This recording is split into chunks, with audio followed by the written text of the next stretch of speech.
Hello बच्चों।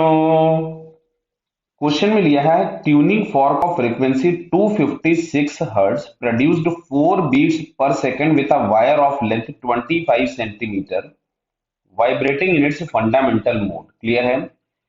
तो जो फंडामेंटल फ्रीक्वेंसी होती है किसी भी वायर की, स्ट्रेच्ड वायर की, वो हम लोगों के पास होती है V/12, जहां पे V होती है स्पीड इन द वायर या velocity of the wave in the wire, और L होता है लेंथ। ठीक है? और जो ट्यूनिंग फॉर्क गिवन है उसकी फ्रीक्वेंसी हम लोगों को दी गई है 256 हर्ट्ज। यानी ये जो फ्रीक्वेंसी वायर की है ये इससे 4 हर्ट्ज कम भी हो सकती है और ज्यादा भी हो सकती है। आगे बढ़ते हैं क्वेश्चन। अच्छा,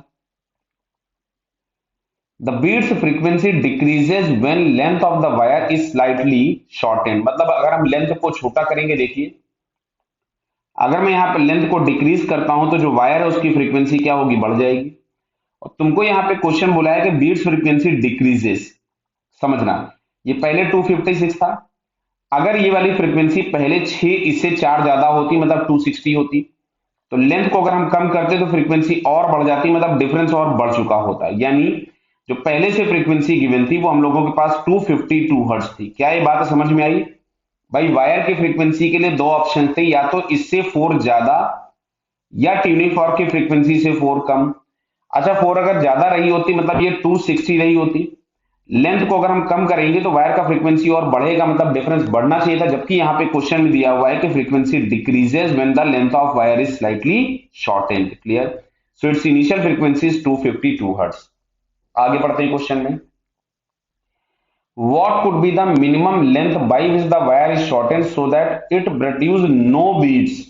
नो बीट्स मतलब जो बाद में फ्रीक्वेंसी हम लोगों के पास हो जाए वो 256 हर्ट्ज हो जाएगी, तो उसके केस में कोई भी बीट्स नहीं मिलेगी। क्लियर? तो अब देखो यहाँ पे, मान लो यहाँ पे मैं लिखता हूं पहले फ्रीक्वेंसी F1 थी V/2L1, बाद में फ्रीक्वेंसी कोई F2 हो गई जिसको हम लोग लिख रहे हैं V/2L2, और ये बाद वाली जो फ्रीक्वेंसी हमारे पास हो गई 256 हर्ट्ज, और ये पहले वाली थी 252। तो एक काम करते हैं, दोनों को हम लोग डिवाइड कर देते हैं फ्रीक्वेंसीज को। तो अगर हम दोनों का रेशियो फाइंड कर लें तो यहां से मिलेगा आपको F1/F2 is equals to L2/L1, और हम लोग इंटरेस्टेड हैं L2 फाइंड करने में। तो क्या हम लोग यहां से लिख सकते थे L2 is equals to F1/F2 into L1। अच्छा भाई, F1 हमारे पास दिया था पहले वाला 252, और F2 बाद में हो गया 256, और L1 दिया था 25 सेंटीमीटर।